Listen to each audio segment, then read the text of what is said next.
Blake Spiegel. Hey guys, Blake Spiegel here from Minneapolis, Minnesota. Hey, what's up, Minneapolis? Yeah. Loving the episodes. I have a question for you about onboarding new clients. One thing that makes Lincoln stand out is not only the great work, but it just so happens that your clients have a great mission. Is that just coincidence, or do you have a list of requirements that your clients have to meet? Are there any red flags that tell you someone won't be a good fit? How do you weed through the inquiries, find the balance of quality clients and people that are willing to pay for good work? That's an awesome question. Whew, yeah.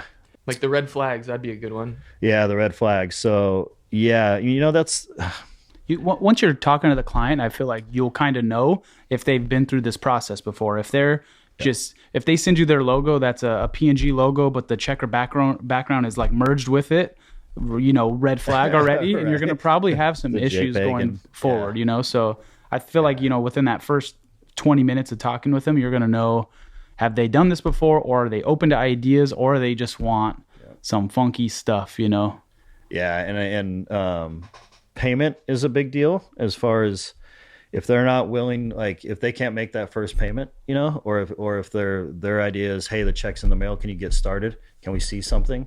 No, you can't, because the check will probably never show up. Yeah. Showing designs before there's any commitment from them, financially, like never works. Yeah. Like they have no skin in the game at that point, and it's very easy to be like, nah, I don't really like it. Right. Where if you can get that payment up front, I feel like then they're committed. So it's those clients that are like, well, is there any way you could start it now? I'll get the check in the mail, or the check's in the mail. Can we get rolling? And, for the most part, I'm like, cool. As soon as the check gets here, then we'll map out the timeline to see those first comps, and we'll start from there. So Totally. I mean, nowadays most things are paid online anyway, so there's really no reason Quicker. for hey, if you want to start it today, Pay up. pay the invoice online.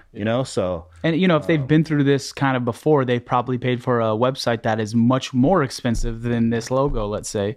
So it's like they should kind of know what's coming down the pipe. So when you tell them whatever number, they shouldn't be, scared. They should have been through this. They should have bought in some sort of merchandise. I mean, they have to invest in themselves to win and get a good logo. So Some things that we deal with at Lincoln is that we might have a project that was already started by another agency or another designer where we're coming in to be the second agency to kind of help take it to the next level or finish that off or do something better, ideally, hopefully.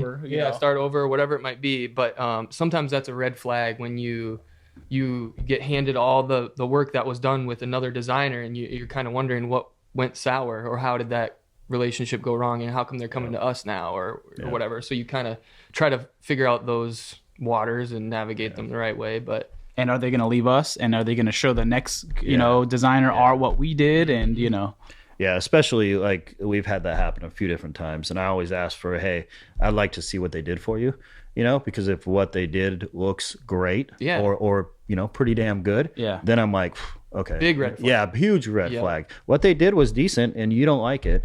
What we're gonna do isn't gonna be like total rocket science. It's not gonna be that much different. Right. So I think you're the problem. You're not gonna be happy with what we do either. So exactly. I mean, and even the client just needs to come with an idea, and they kind of need to have something that they want. Where if they come and said, "You guys do what you want," it's like so subjective, and that's just looking for a rough ride, because let's say I love blue and they love red. It's also subjective. Like maybe they want left-hand drawing or maybe they want a Damaso level drawing. It's like, it's just too subjective. So they need to have a direction at least, Totally. To make it not rough.